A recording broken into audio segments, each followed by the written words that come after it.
Hey YouTube, I am making another video about astrology, and for this one I'm going to talk about what aspects in a couple's birth chart indicate that they are a good match. I'm going to do a few that have to do with love, and then I'm just going to get right down to it and tell you a bunch of the aspects that would make for a really, really good sex life.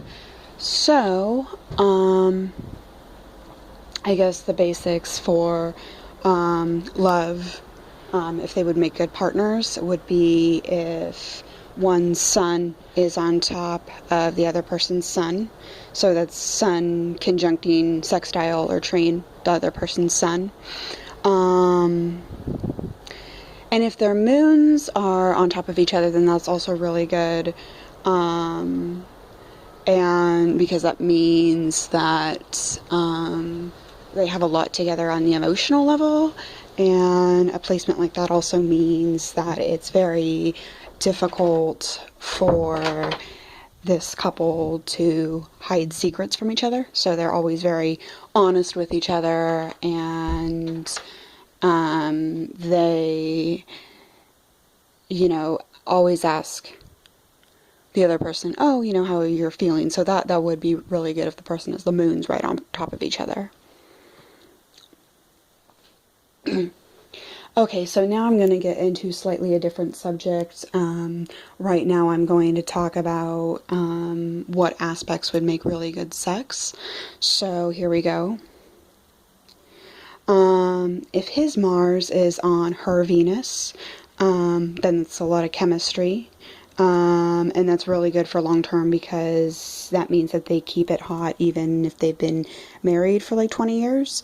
Another obvious one for love and sex would be if their Venus is on top of the other person's Venus. His Mars on top of her Mars is an interesting combination, because in a woman's chart that can represent the type of man that she's interested in, but in just a general thing about Mars, it also represents how you express your anger. So that's an interesting one, because when the Mars is on top of the other person's Mars in a birth chart, that's a lot of really hot sex, but it's also a couple that has a lot of fights in their relationship.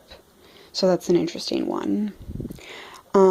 If you want really interesting sex, it would be Mars conjuncting Uranus, and that's where it gets different things and experimenting and trying a bunch of different things.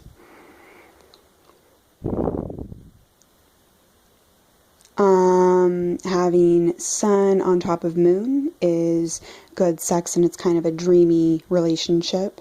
If you have any of the asteroids like Vesta or Eros on top of any of the Sun, Moon, Mars, or the Venus, then that's also one where you find the other person attractive.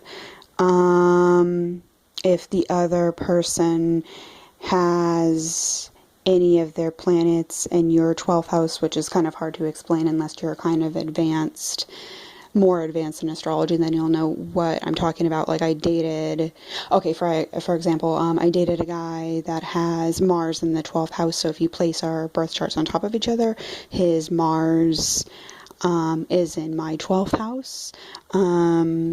So if that is the case, then that's really good. A long-term one would be Moon on top of Mars. That's a very happy married couple with a lot of children. And probably the best one that you can have is Venus on top of each other, because that's they, first of all, physically speaking, they find each other very attractive. The sex is amazing, and that's also like love and marriage. Like that's also, not only is it there are a lot of physical chemistry, but it's just like incredible love between the two people. Moon on top of Pluto is another one where there is a lot of physical attraction, and also more than just that, but also like a,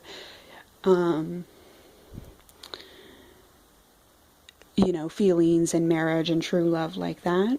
If your ascendant is on the other person's Venus, Mars, or Pluto, then there is also a lot of physical attraction.